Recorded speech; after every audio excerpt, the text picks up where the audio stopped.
अंडा, मुर्गी, मछली, बकरा, बकरी लोग खाते हैं। आप लोग अंडा खाते हैं कि नहीं? कौन खाता है अंडा? हाथ उठाओ। अंडा खाने वाले हाथ उठाएंगे। जो अंडा खाते हैं वो हाथ उठाएंगे। मैया खाती हो अंडा?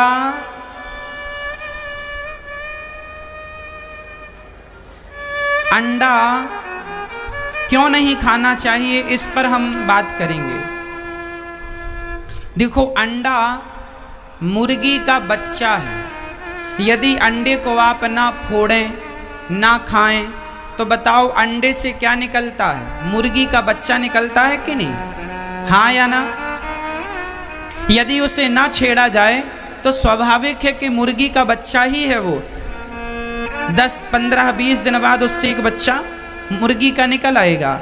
आप अंडा खाते हैं, अंडा नहीं खाते, आप किसी माँ का बेटा खा जाते हैं। वह मुर्गी का बेटा ही तो है, बेटी ही तो है। या तो मादा मुर्गी होती या तो मुर्गा होता, मुर्गी होती या मुर्गा होता। तुमने किसी का बेटा या किसी की बेटी खा ली तो तुम्हें अच्छा लगा ना अंडा खा के? स्वाद बड़ा अच्छा लगा होगा आपको, लेकिन आपने ये नहीं सोचा कि आप अपने स्वाद के कारण किसी माँ का बेटा खा रहे हैं। क्या तुम्हारे पास खाने को रोटियां नहीं हैं? क्या खाने को पकवान नहीं है? अरे जो खाने लायक है वो खाओ, उसके लिए थोड़ी कोई मना करता है। अंडा, मुर्गी, मांस, कई लोग मुर्गी को मुर्गी के पंख कैसे नोचे जाते हैं। हमने देखा एक सज्जन मुर्गी के सारे पांव बांधकर साइकिल में लटका के उल्टा ले जा रहा था। आपने भी देखा होगा मुर्गी लोग कैसे ले जाते हैं, उल्टा लटका देते हैं, वो चिल्लाती रहती है। उस मुर्गी के पंख नोच दिए जाते हैं। आजकल तो मशीन आ गई है, मशीन पे डाल देते हैं मुर्गी को और वह मशीन उसको मार डालती है, पंख वंख सब झड़ा देती है। पहले लोग हाथ से पंख नोचा करते थे। जरा विचार करो कि आपको भी उसी मशीन में डाल दिया जाए तो आपको क्या सुख मिलेगा? आपके सिर के बाल नोच दिए जाए तो आपको अच्छा लगेगा? अरे एक बाल खिंच जाता है ना तो दर्द हो जाता है। हाँ या ना? आपका एक रोम पकड़ के कोई खींच दे तो आपको दर्द होता है कि नहीं? और मुर्गी के तो कितने सारे बाल थे, कितने पंख थे, तुमने मुर्गी के पंख खींचकर तोड़ दिए। ये मुर्गी के पंख तोड़ने वालों, जो तुम्हारे पंख थे तुम्हें ऊंचाइयों पर उड़ाने वाले, वो पंख भी ईश्वर तोड़ ही देगा। तुम आकाश में उड़ नहीं सकते, अर्थात जीवन में तुम कभी तरक्की नहीं कर सकते, क्योंकि तुमने किसी के पंख तोड़े हैं तो तुम्हारे भला कैसे सलामत रहेंगे? तुम अपने मुर्गी को जो कष्ट पहुंचा, अरे हम सनातन धर्मी लोग हैं, अहिंसा ही परमो धर्मा। हमारे यहाँ किसी जीव की हत्या करना पाप है। किसी जीव की हत्या करना क्या है मैया जी? पाप है। इसलिए हमें मांस नहीं खाना चाहिए।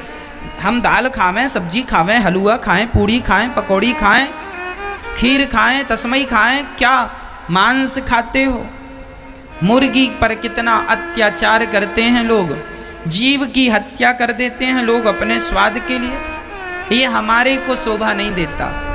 जो खाते हैं शायद वह अज्ञानी है, इसलिए वो। अब आप कहें अमेरिका के लोग खाते हैं, हाँ तो अमेरिका में कोई ज्ञानी लोग थोड़ी हैं। जो खाते हैं वो सब अज्ञानी ही हैं। जो खा रहे हैं मांस वह ज्ञानी तो नहीं है कि ज्ञानी है? अच्छा ये बताओ, झूठ बोलने वाले को आप ज्ञानी समझेंगे कि सत्य बोलने वाले को? शाकाहार करने वाले को ज्ञानी समझेंगे कि मांसाहार करने वाले को? बोलो। कोई दुनिया का व्यक्ति, चाइना क्या खाता? चाइना कुत्ता खाता। चाइना में कुत्ते नहीं मिलते ऐसे, कुत्ते वहां पे खाने के लिए पाले जाते हैं। खाने वाले सुअर खाते हैं। अमेरिका में ज्यादा किसका मांस खाया जाता है? सुअर का। चाइना में भी सुअर और डॉग, कुत्ते का मांस ज्यादा। वहां तो बिच्छू, सांप, जो पेड़ों पर चींटे होते हैं उसकी चटनी बना के खाते हैं चाइना में। ये कौन लोग हैं? सच्चाई यह है कि इन्हें खाने का भी ढंग नहीं आया। इनके पास खाने का ढंग नहीं है। क्या खाना चाहिए? क्या नहीं खाना चाहिए, पर आप तो भारतीय हो। एक बात बताओ मेरी माँ, पूरी दुनिया में हल्दी क्या होती है सिर्फ भारत को पता है। सब्जी में डालने वाले जो तुम्हारे मसाले हैं, तेज पत्ता है, जीरा है, धनिया है, और जो भी मसाले, गरम मसाले इत्यादि हैं, ये मसाले केवल भारत में ही पाए जाते हैं। और इन मसालों की शक्ति का तो लोहा माना। अभी कोरोना काल में सारी दुनिया ने काढ़ा पिया है। ना तो तुम्हारी मुर्गी काम आई, ना अंडे काम आए, ना तो बकरा काम आया, ना बकरी काम आई, सारी दुनिया ने काढ़ा पिया है, काढ़ा काम आया है। और ये काढ़ा भारत की देन है। ये काढ़ा किसकी देन है? जब संकट आएगा तो तुम्हारी मुर्गी और बकरा बकरी काम नहीं आएंगे, शुद्ध शाकाहार काम आएगा।